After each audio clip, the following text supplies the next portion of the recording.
Hai guys, ketemu lagi dengan saya Ajeng yang suaranya false dan ngomongnya belepotan.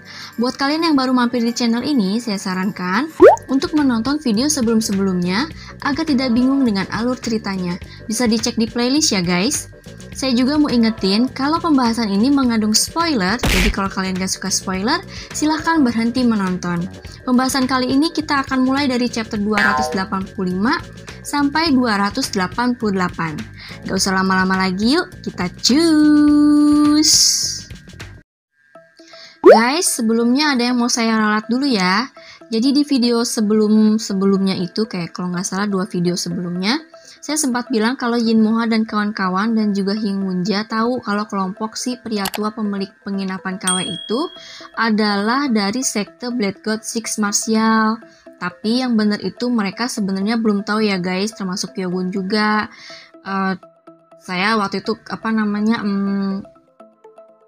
mengira begitu karena kan sempat cerita dari sudut pandangnya si pria tua itu kan, yang pemilik penginapan KW itu. Dan kita kan tahu di situ kalau dia ternyata anggota dari sekte Blood God Six Martial. Jadi sebetulnya si Yogun dan yang lain-lainnya itu belum tahu. Sama mohon maaf ya guys kalau di background saya itu kedengaran suara katak yang meminta hujan. Pasti jeng. Udah sih itu aja. Oke, kita langsung masuk aja ke pembahasannya. Di video terakhir, kita sudah membahas sampai Yowun yang jatuh ke jurang, menemukan rahasia besar di bawah jurang, dan berhasil melangkah ke level Supreme Master hanya dalam waktu 1 malam. Saat Yowun berhasil memanjat naik ke atas, dia merasakan kalau teman-temannya sedang dalam bahaya. Dan itu memang benar. Yin Moha dan kawan-kawan diserang oleh kelompok yang dipimpin oleh pria tua pemilik penginapan KW yang sebenarnya adalah seorang master. Yin Moha dan Yang Danwa harus berhadapan dengan pria tua pemilik penginapan KW. Sedangkan Moon Yu, Hubong, Hosangwa, dan Baekgi yang melindungi tabib dewa Gamrosu diserang oleh Master Li, salah satu anak buah pria tua pemilik penginapan KW. Saat Master Li menyerang Moon Yu, sebuah pedang rusak melesat mengarah pada Master Li yang langsung menahan serangan pedang itu. Namun tidak diketahui siapa yang menggunakan Air Sword. Jadi ini kan kayak skill gitu kan, skill Air Sword. Dan untuk info aja supaya yang belum tahu, Air Sword ini hanya bisa digunakan oleh pendekar di level Supreme Master level ke atas gitu ya. Jadi kalau yang masih superior master itu dia belum bisa. Saat itulah ratusan pedang yang menancap di dinding gunung batu tercabut dan melayang di udara mengarah pada para pendekar bertopeng. Kemudian Yowun muncul dengan menaiki pedang terbang bagaikan dewa iblis yang muncul dari neraka. Kemunculan Yowun membuat semua orang terkejut. Namun si pria tua pemilik penginapan KW itu nggak bisa menerima kenyataan kalau Yowun mampu mengendalikan ratusan pedang. Si pria tua pemilik penginapan KW yakin kalau Yowun hanya menggertak saja. Dia nggak mungkin bisa mengendalikan ratusan pedang. Karena mengendalikan 12 pedang adalah batasan yang mampu dikendalikan oleh manusia. Itu pun pergerakan pedangnya hanya gerakan biasa saja. Jadi mungkin kayak cuman memotong, menusuk gitu doang, nggak ada formasi segala macamnya. Kebanyakan orang yang bisa mengendalikan pedang dengan teknik Air Sword yang sempurna hanya bisa mengendalikan 3-5 pedang saja. Itu tuh udah batasannya ya guys. Jadi kalau misalnya mau sempurna pergerakan pedangnya dengan mengeluarkan formasi, itu batasnya tuh 3 atau 5 pedang aja gitu. Di atas itu ya gerakannya biasa-biasa aja. Si pria tua pemilik penginapan KW merasa kalau Yowun bodoh karena mengira bisa membodohi orang dengan level yang sama. Si pria tua pemilik penginapan KW itu yakin pasti itu adalah rencana Yowun untuk menakuti lawannya karena mereka kalah jumlah. Jadi kayak buat show aja gitu kan, nih gue bisa ngendaliin pedang ratusan gitu. Padahal sebenarnya cuma bisa bikin melayang doang tapi nggak bisa dikendaliin gitu intinya. Pikirnya begitu. Yowun pun berbicara pada si pria tua pemilik penginapan KW. Jadi lu pikir ini semua cuma gertak sambal? Si pria tua pemilik penginapan KW menimpali. Hah, kalau emang bukan, coba tunjukin buktinya. No bukti sama dengan hoax, kan kayak gitu. Belum selesai si pria tua pemilik penginapan KW berbicara, Yowun mengarahkan jarinya pada para pendekar bertopeng dan ratusan pedang itu mulai bergerak. Pria tua pemilik penginapan KW itu malah menggelengkan kepalanya, mengira Yowun gak akan bisa mengendalikan semua pedang itu dan melompat menyerang Yowun.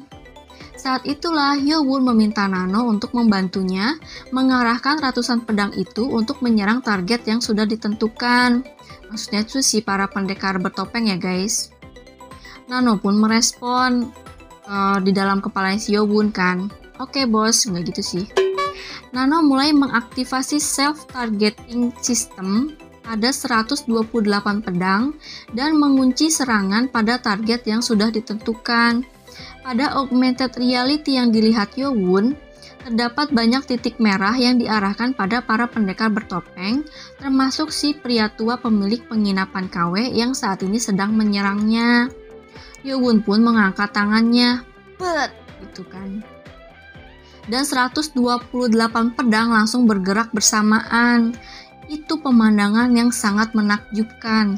Ratusan pedang bergerak sendiri seolah-olah pedang itu hidup dan menyerang para pendekar bertopeng. Semuanya ngeluarin formasi ya guys, ke 128 pedang. Jadi bukan cuman memotong, menusuk, seret, jelep gitu. Enggak kayak gitu guys. Para pendekar bertopeng terkejut dan berusaha untuk bertahan menggunakan senjata mereka. Namun ratusan pedang itu bergerak sangat cepat seperti Yowun sendirilah yang menggunakan semua pedang-pedang itu. Puluhan para pendekar bertopeng pun tertusuk dan terpotong oleh pedang-pedang itu. Darah menyiprat kemana-mana dan suara teriakan memenuhi area itu. Para pendekar bertopeng berusaha melindungi diri mereka namun sia-sia. Gak ada cara untuk bertahan dari serangan pedang yang mengeluarkan formasi skill pedang yang kuat. Area itu berubah menjadi pertumpahan darah. Si pria tua pemilik penginapan KW menatap gak percaya pada apa yang dilihatnya. Dia gak bisa membayangkan kalau ada orang yang bisa mengendalikan ratusan pedang secara sempurna sekaligus. Kemampuan otak seperti apa gitu kan yang mampu melakukan itu? Itu sesuatu yang tidak mungkin bisa dilakukan. Jadi guys, untuk mengendalikan air sword itu digunakan kemampuan otak. Gimana sih kayak kita ngegerakin tangan yang kanan lingkaran, yang kiri kotak gitu. Itu kan susah banget ya. Nah ini Yowun harus mengendalikan pedang-pedang itu dengan menggunakan otaknya gitu. Tapi dia bisa nyerang orang-orang itu dengan formasi yang sama, bahkan formasi yang berbeda gitu. How? Ya tanpa Nano dia nggak bisa sih. Ya iyalah, hal itu memang nggak mungkin gitu kan dilakukan oleh manusia normal. Tapi dengan bantuan Nano yang mengendalikan semuanya melalui otak Yowun, maka hal itu bisa dilakukan. Nano mampu membuat sesuatu yang tidak mungkin menjadi mungkin. Yowun pun berkata kalau si pria tua pemilik penginapan KW itu bukan pengecualian. Itu bukan pengecualian ya. Yowun mengarahkan jarinya pada si pria tua pemilik penginapan itu. 4 pedang langsung menyerang pria tua itu dan pria tua itu refleks menggerakkan pedangnya untuk bertahan. 4 pedang itu memang mengeluarkan formasi serangan yang kuat. Namun karena itu adalah pedang yang udah rusak, jadi kan yang udah lapuk gitu kan, yang udah rusted gitu loh, apa sih namanya? Karatan. Jadi langsung hancur saat si pria tua itu menebas pedang-pedang itu. Saat si pria tua pemilik penginapan KW itu marah dan menoleh pada Yowun, Yowun udah nggak ada di udara. For your info, Yowun masih dalam keadaan melayang waktu melakukan serangan si Airsword itu ya guys, sambil naikin pedangnya. Dan tentu saja Yowun tahu serangan tadi nggak akan bisa mengalahkan si pria tua pemilik penginapan KW itu. Saat itu Yowun sedang melesat dengan kecepatan tinggi melewati para pendekar bertopeng yang sedang dibantai oleh pedang-pedang yang dikendalikan olehnya sendiri. Darah muncrat kemana-mana. Rasanya bagi Yowun ya, waktu menjadi lambat. Jadi si Yowun tuh kayak ngeliat semua itu dalam bentuk slow motion gitu, ngerti gak sih guys? kayak The Matrix gitu. Nggak gitu sih. Tujuan Yowon adalah tempat di mana Moon-gyu berada yang saat itu sedang diserang oleh Master Lee. Master Lee bermaksud untuk menculik tabib dewa dan menyerang Moon-gyu. Moon-gyu mengangkat tangannya untuk bertahan namun terlambat. Pedang yang digunakan Master Lee untuk menyerang telah mengarah ke kepalanya. Saat itulah pedang iblis langit Yowon mengayun ke atas dan menghantam pedang Master Lee. Jadi si Yowon udah sampai situ tuh. Mata lelaki itu membulat saat tangannya terlempar ke atas. Lelaki itu terkejut dengan kemunculan Yowon yang tiba-tiba di hadapannya. Tapi itu belum selesai guys. Setelah Yowon menyingkirkan pedang Master Lee dengan pedang iblis langit di tangannya, maksudnya kayak tadi kan ditangkis gitu kan, tak aja gitu. Tangan kiri Yowon yang memegang White Dragon Blade telah mengarah ke leher Master Lee. Saat golok putih itu menyentuh kulitnya, lelaki itu baru sadar.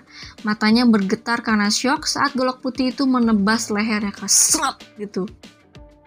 Waktu pun kembali ke kecepatan normal. Itu adalah dunia yang dilihat oleh level Supreme Master. Jadi maksudnya itu ya slow motionnya yang Yowon tak lihat tadi gitu kan. Nah sekarang itu udah kembali ke normal. Ini tuh di sudut pandangnya si Yowon. Moon-gyu saat itu merasa bingung. Lah kok serangannya nggak datang-datang gitu. Padahal kan dia udah kayak bertahan begitu kan. Saat Moon-gyu melihat Master Lee, dia melihat ada sebuah garis merah yang muncul di leher si Master Lee. Gak lama kepala Master Lee pun terpotong dan jatuh ke tanah. Darah menyembur dari lehernya. Yowon pun menendang tubuh lelaki itu agar darahnya nggak mengenai Moon-gyu. Moon-gyu terkejut sekaligus senang saat tahu Yowon lah yang menyelamatkannya. Nah gitu sih. Di waktu yang bersamaan, si pria tua pemilik penginapan KW menjadi murka dengan apa yang dilihatnya. Dia baru sadar di mana dan apa yang dilakukan Yowon saat menghilang tadi. Telat lu. Perbedaan kekuatan antara level superior master tahap awal dan supreme master tahap awal sangat besar. Master Lee mati karena perbedaan besar itu.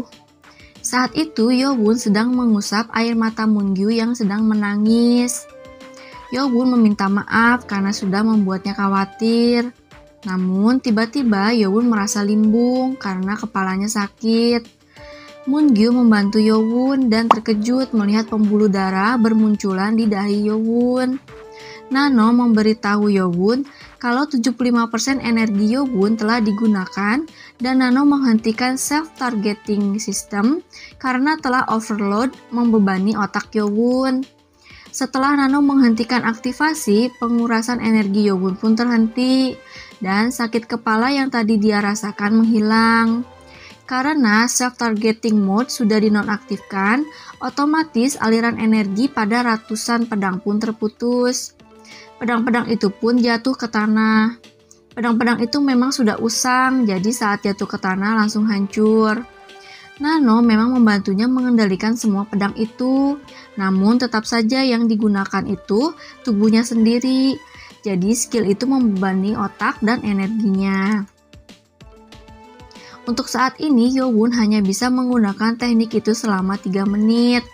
Kayak masak Indomie ya guys, 3 menit. Memang cuma 3 menit, tapi itu tetap kemampuan luar biasa yang bisa mengendalikan ratusan pedang. Di lapangan itu hanya tersisa 18 pendekar bertopeng dari ratusan guys, sisa 18 doang. Para pendekar bertopeng yang tersisa menganggap Yowon sebagai monster atau dewa iblis. Serangan mengerikan tadi memang telah terhenti, tapi para pendekar bertopeng yang tersisa sudah tidak memiliki keinginan untuk bertarung lagi.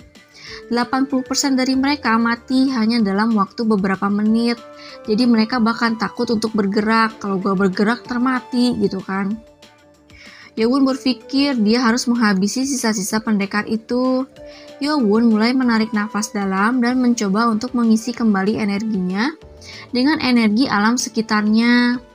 Namun saat itu si pria tua pemilik penginapan KW yang murka mulai menyerang Yowon. Yowun meminta Moon-gyu untuk mundur dan mengayunkan pedang iblis langitnya untuk bertahan melawan pedang si pria tua pemilik penginapan itu. Kedua pedang saling beradu, menciptakan ledakan energi dan membuat orang-orang di sekitar mereka terpental dan terdorong ke belakang. Baekgi merasa kaget dan dia pun mundur ke belakang untuk melindungi Nenek Gam dan yang lain pun mengikutinya. Padahal itu cuman kayak peraduan pedang doang gitu kan, tapi efeknya udah luar biasa. Si pria tua pemilik penginapan KW terkejut. Dia mengira Yowun pasti sudah kehabisan energi karena pengendalian ratusan pedang tadi. Padahal si pria tua itu menggunakan 100% energinya, tapi malah tangannya yang gemetar karena energi yang luar biasa itu. Itu karena perbedaan kekuatan mereka. Padahal kan logikanya energinya Yowun itu kan tinggal 25% gitu kan. Ngelawan 100% aja dia masih bisa bertahan gitu. Yowun merasa beruntung Nano nggak ngegunain semua energinya tadi. Cuma 75% aja gitu kan yang digunain. Kalau dia nggak bisa mati, dia bisa mati karena serangan si patua itu.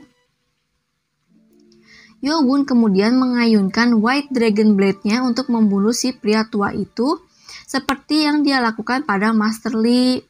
Tapi pria tua itu mengangkat tangannya yang telah diselubungi oleh Force Chi dan berteriak pada sisa-sisa pendekar bertopeng untuk membawa tabib dewa. Para pendekar bertopeng yang sudah hilang semangat sejenak mulai sadar kembali dan menerima perintah itu. Mereka harus mendapatkan tabib dewa, sementara ketua mereka melawan monster itu. Yang dimaksud monster itu Yowun ya guys. Mereka akan menyerang Moon-gyu, Hubong, Hosangwa, dan Baekgi yang melindungi Nenek Gam. Tapi mereka melupakan sesuatu. Saat itu Yang Danwa tiba-tiba muncul dan menebas kepala mereka. Gak cuma Yang Danwa, tapi Yin Moha pun ikut menyerang mereka. Yin Moha bahkan gak perlu menggunakan skill kuatnya untuk mengalahkan mereka. Para pendekar bertopeng memang kuat, tapi mereka gak ada apa-apanya di hadapan pendekar level superior master. Si pria tua itu merasa kesal karena Yowun telah merusak semua rencananya. Dia bertanya-tanya sebenarnya siapa sih ini orang gitu kan, orang-orang inteh gitu. Kan dia juga kagak tahu kan itu siapa. Dia belum pernah mendengar tentang Yowun dan kawan-kawan. Udah jelas kekuatan Yowun setara dengan 5 pendekar terkuat di Yulin. Tapi pria tua itu sudah mendapatkan informasi mengenai kelima pendekar terkuat itu dan juga Strong Nine. Dia belum pernah mendengar tentang seorang pemuda dengan kekuatan luar biasa ini. Situasinya sekarang telah berbalik. Gak mungkin dia bisa mengalahkan Yowun dan kawan-kawan. Pria tua itu sudah memutuskan untuk menyerang Yowun dengan skill terkuatnya, melukainya, dan kemudian kabur. Pria tua itu kesal, rencana yang telah disusun lama telah gagal dan bahkan dia kehilangan banyak anak buahnya. Tapi dia harus kabur kalau ingin hidup gitu kan. Pria tua itu merasa sangat disayangkan dia nggak bisa mengalahkan Yowun. Meski Yowun sedang dalam keadaan kelelahan. Dia nggak yakin bisa mengalahkan Yowun dengan satu formasi saja. Tapi dia tetap harus mencoba dan kabur. Yowun kaget saat pria tua itu mengayunkan pedangnya, membuat pedang Yowun terpental ke bawah. Saat pedang mereka menyentuh tanah, pria tua itu mengeluarkan formasi skillnya. Dengan energi berkumpul di ujung pedangnya, skill kuat pun dikeluarkan. Tapi Yowun merasa familiar dengan formasi pedang itu. Kayaknya gue pernah lihat nih gitu kan. Sudut datangnya pedang gak seperti formasi pedang biasanya. Bukan sebuah tusukan melainkan tebasan menyerupai formasi golok Yowun. Itu adalah skill Blade God, tapi digunain di pedang. Skill itu mirip dengan skill Blade God. Yowun pun menyadari kalau pria tua ini ada hubungannya dengan sekte Blade God Six Martial. Yowun pun menggunakan formasi kedua dari skill pedang iblis langit. Serangan pedang pria tua itu datang dari sudut yang aneh, tapi Yowon bisa menangkisnya dengan mudah. Seolah-olah tahu pedang itu akan datang dari mana, dari arah mana gitu kan. Pria tua itu syok, lah kok bisa gitu kan. Yowon menebas pedangnya ke bawah dan berkata, "Lu dari sekte Blood God Six Martial kan? Ngaku." Si pria tua itu merasa syok lagi. Dia telah diam-diam menyusup ke wilayah Force of Justice, jadi dia menahan dirinya agar tidak menggunakan skill dari sektenya. Tapi hanya dengan satu formasi saja, Yowon sudah bisa menebak dari mana dia berasal. Pria tua itu bingung, jangan-jangan Yowon tahu skill Blood God ini gitu kan formasi-formasinya. Dari reaksi pria tua itu, Yowon pun yakin kalau pria tua itu memang berasal dari sekte Blood God Six Martial. Dan melihat kekuatannya, pria tua itu pasti salah satu ketuanya. Pria tua itu merasa ada sesuatu yang gak beres. Dia harus buru-buru kabur. Karena identitasnya sudah ketahuan, pria tua itu menjadi panik dan mengeluarkan formasi menyerang untuk menjauhkan diri dari Yowon. Jadi kayak, gue sekalian nyerang, sekalian kabur gitu kan. Tapi Yowon menggunakan stepping skill yang Step of Wind God yang punyanya si Maragiom guys, untuk menghindari serangan itu. Melihat skill itu, si pria tua kaget karena itu adalah skill yang digunakan oleh pria bertopeng dengan corak yang aneh yang dilawannya beberapa bulan yang lalu di Kastil Jurkang. Nah ini itu penjelasannya ada di video sebelumnya ya guys. Kalau nggak salah itu yang judulnya Rahasia Great Guardian Maragiom. Kalau nggak salah ya. Nanti cari sendiri aja guys, terus kalian lihat sendiri, tonton sendiri. Di situ udah ada penjelasannya. Pokoknya saat itu Maragiom menghadapi pendekar kuat yang menggunakan pedang. Orang itu si pria tua ini. Pria tua itu berpikir apa Yowon adalah pria bertopeng itu. Pria yang berhasil menghindari formasi Blood God dan menebasnya. Pria itu pun berteriak kalau Yowon adalah pria bertopeng anggota kultus iblis. Yowon kaget, udah jelas yang dimaksud si pria tua itu adalah Great Guardian Maragiom. Jadi ini orang yang dilawan Maragiom waktu di Kastil Jurkang gitu kan. Yowon sudah tahu apa yang terjadi di Kastil Jurkang secara detail. Jadi dia akan menangkap pria tua ini hidup-hidup. Si pria tua itu pun mengubah rencananya. Rencana awal pria tua ini memang untuk memperlemah kekuatan kultus iblis. Jadi kan dia punya rencana tuh untuk melemahkan kekuatan si kultus iblis. Jika Yowon adalah salah satu ketua kultus, maka dia harus membunuh Yowon di sini selagi ada kesempatan.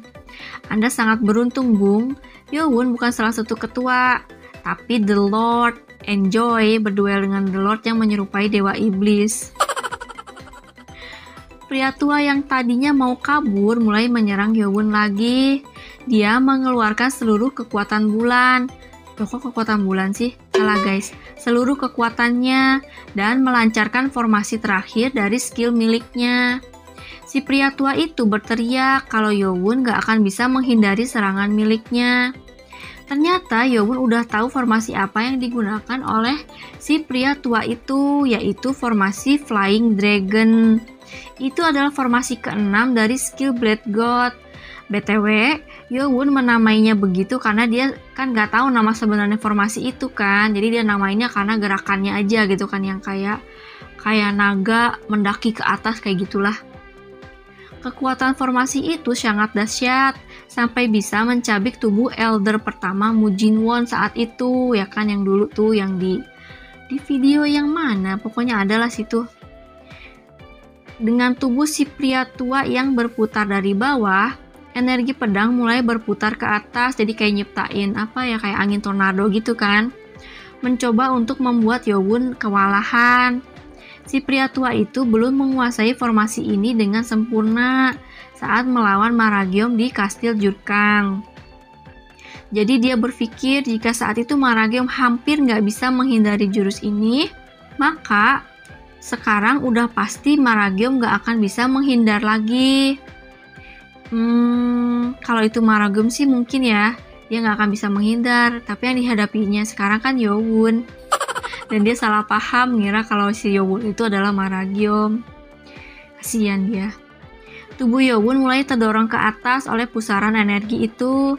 Si pria tua itu udah kesenangan karena Yowon terkena serangannya.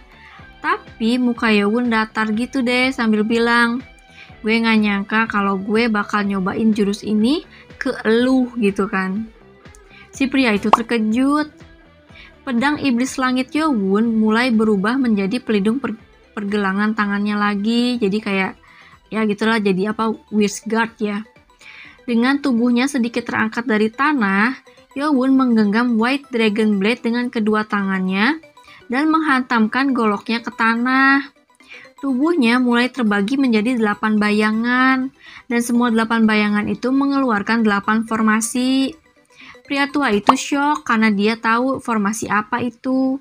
Dengan formasi golok yang datang dari 8 bayangan seperti naga, serangan golok Force Chi biru itu langsung melesat melewati Force Chi pria tua itu yang kayak angin ribut gitu kan, dan telak mengenainya. Itu adalah formasi ketujuh dari skill Blade God yang dipelajari Yowon dari dasar jurang. Si pria tua itu gak percaya dengan apa yang terjadi.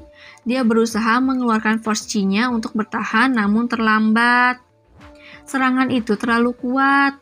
Pedang yang digunakan pria itu retak dan golok Force Chi biru melesat menghancurkan pedangnya dan menusuk tubuhnya, jelek gitu kan. Pria tua itu teriak kesakitan dan di saat yang bersamaan golok Force Chi biru itu menembus tubuhnya dan menghantam tanah di bawahnya menimbulkan kepulan debu gitu kan. Debu bus gitu. Apa sih? Yowon berpikir kalau formasi itu bisa digunakan sambil menatap White Dragon Blade-nya yang menancap ke tanah. Jadi kan dia baru pertama kali nyoba gitu kan. Oh ternyata gue bisa nih gitu kan. Gak seperti formasi ke-8, formasi ke-7 skill Blade God ini adalah kombinasi dari semua gerakan golok yang ada yang mampu dikuasai Yowon dengan cepat. Tetapi kekuatannya melebihi formasi sebelumnya. Kepulan debu mulai mereda dan terlihat ada 8 jejak serangan golok di tanah dari tempat Yowon berdiri. Seakan-akan telah terjadi ledakan dengan Yowon sebagai pusatnya. Sebuah pedang rusak jatuh ke tanah. Itu adalah pedang milik si pria tua itu. Darah muncrat dari mulut si pria tua itu. Tubuhnya basah oleh darah yang berasal dari luka tusukan golok dari formasi yang Yowon lancarkan tadi. Pria tua itu berbicara dengan nada tidak percaya. Gimana bisa Yowon mempelajari skill golok orang itu, tanda kutip ya orang itunya.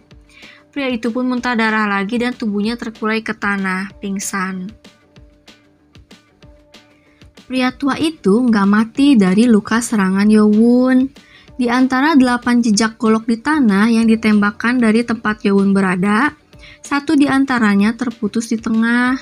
Itu adalah jejak yang mengarah ke tempat pria tua itu jatuh. Yowon mengendalikan kekuatannya saat mengeluarkan formasi itu, sehingga pria tua itu nggak akan mati. Pria tua itu salah satu ketua dalam penyerangan di Kastil Jurkang, jadi dia pasti memiliki banyak informasi penting gitu kan, jadi nanti mau dikorek lah informasinya. Terdengar suara teriakan terakhir dari pendekar bertopeng. Mereka nggak berkutik di hadapan elder kedua dan keempat kultus iblis. Yin Moha dan Yang Danwa juga memiliki musuh yang masih hidup di tangan mereka. Gamrosu atau tabib dewa yang masih nemplok di punggung Baekgi terlihat terkejut. Awalnya dia merasa beruntung mendapat bantuan dari orang-orang ini untuk kabur. Tapi apa yang disaksikannya tadi tidak mungkin bisa dia lupakan. Saat dimana ratusan pedang melayang di udara dan membantai para pendekar bertopeng. Suara teriakan kesakitan terdengar dari berbagai arah, membuatnya ketakutan namun merasa terpana. Gamrosu berpikir kalau Yowon adalah monster. Ternyata masih ada seorang monster selain pemimpin sekte Yulin, dan bahkan pria itu masih sangat muda. Saat situasi mulai mereda, Yang Danwa langsung berlari menghadap Yowon dan berlutut kemudian membenturkan kepalanya ke tanah meminta maaf pada Yowon dan meminta Yowon untuk menghukumnya. Yang Danwa telah menyalahkan dirinya sendiri atas peristiwa terjatuhnya Yowon ke dalam jurang dan mengira Yowon telah mati. Gamrosu terkejut, jadi Yowon adalah master yang orang-orang ini bicarakan dan mereka dan menangisi kematiannya gitu kan, karena mereka tadinya kan ngira Yowon mati kan. Yowon menatap Yang Danwa dan tersenyum. Kejadian itu bukan salah siapa-siapa dan Yowon pun membantu Yang Danwa untuk berdiri. Saat Yowon bertanya pada Baekgi tentang siapa orang yang digendongnya, tiba-tiba Yowon menoleh ke arah utara. Yang Danwa bingung, kunaon si master teh gitu pan, juk-ujuk teh bengong. Yowon pun mengarahkan tangannya ke kakinya dan menggerakkannya ke atas. Sebuah pedang terangkat dan tergenggam di tangan Yowon. Sementara itu, sekitar 1 mil dari Sword Creek ke arah utara, 2 orang pria yang berlumuran darah sedang berlari menembus semak-semak. Ini udah di tempat lain ya guys. Salah satu pria itu adalah Hing Wunja dan satunya lagi seorang biksu dari sekte Mudang. Mereka berdua berusaha keras untuk keluar dari wilayah itu. Mereka harus secepatnya keluar dari tempat itu. Karena Yin Moha dan kawan-kawan, mereka jadi harus melawan para pendekar bertopeng yang masuk ke dalam mansion. Mereka memang berhasil mengalahkan musuh, tapi yang selamat hanya mereka berdua saja, yang lainnya mati tuh, kayak si Biksu Mu gitu kan. Saat mereka keluar mansion, Hing Wunja menyaksikan sesuatu yang mustahil. Dia merasa ngeri melihat ratusan pedang Air Sword membantai para musuh. Udah jelas dia nggak akan bisa menghadapi monster yang bisa ngendaliin ratusan pedang itu. Meskipun dia termasuk salah satu dari Strong Nine, tapi itu sesuatu yang mustahil untuk melawan monster itu. Maksudnya monster itu si Yowon ya guys. Untungnya monster itu sedang sibuk menghadapi musuh. Dia harus kabur dulu kemudian kembali lagi dengan pasukan yang kuat. Mungkin dia harus meminta bantuan sekte Yulin di divisi utara. Dia harus buru-buru sebelum tabib dewa dibawa oleh monster itu. Untungnya Gunung Mudang hanya berjarak 2 hari dari Sword Creek. Buset, 2 hari aja dibilang udah untung. Kalau mereka bergerak dengan cepat, mereka akan sampai di pos Yulin yang terletak di wilayah itu. Namun Hing Wunja merasa khawatir dengan biksu yang mengikutinya karena dia terluka cukup parah. Bahkan berlari aja tuh udah susah gitu kan. Tapi mereka nggak bisa istirahat sampai mencapai jarak paling nggak 5 mil. Hing Wunja berpikir itu waktu yang cukup karena monster itu pasti sedang sibuk melawan ratusan musuh sekarang. Tapi tiba-tiba Hing Wunja mendengar sesuatu seperti ditembakkan ke arah mereka dan kayak melesat gitu kan di udara gitu. Hing Wunja bahkan hampir tidak menyadari energi itu sampai energi itu sudah sangat dekat. Hing Wunja langsung menjatuhkan dirinya ke tanah dan berteriak pada biksu itu untuk segera menunduk. Namun terlambat, sebuah pedang melesat menembus tubuh biksu itu yang langsung jatuh tersungkur kemudian mati. Hing Wunja merasakan dingin di seluruh tubuhnya. Apa monster itu sudah mengalahkan ratusan musuh dalam waktu sesingkat itu? Bahkan monster itu bisa merasakan energi dari jarak sejauh itu gitu kan. Hing Wunja dengan level superior master bisa melemparkan tombak atau pedang sejauh 400 meter tanpa halangan. Maksudnya halangan di sini tuh nggak ada pohon atau semak-semak gitu kan. Tapi monster itu mampu melemparkan pedang sejauh 1 mil dengan banyak pohon gitu kan dan sebak-semak yang menghalangi mereka. Apa semua pendekar di level Supreme Master adalah monster? Enggak sih, cuma Yowon doang kayaknya yang begitu. Udah jelas kekuatan sedahsyat itu pasti dari Elder Sekte Force of Evil atau kultus iblis. Dia harus buru-buru meminta bantuan dari sekutu mereka. Hing Bunja pun mengambil sebuah buku yang di tengahnya bolong, terkena pedang yang menembus tubuh biksu itu. Itu adalah buku yang dimiliki oleh Gamrosu. Dia tadi nggak bisa berlari dengan cepat karena harus menyesuaikan kecepatan dengan biksu itu, kan udah terluka kan, jadi larinya nggak gitu cepat.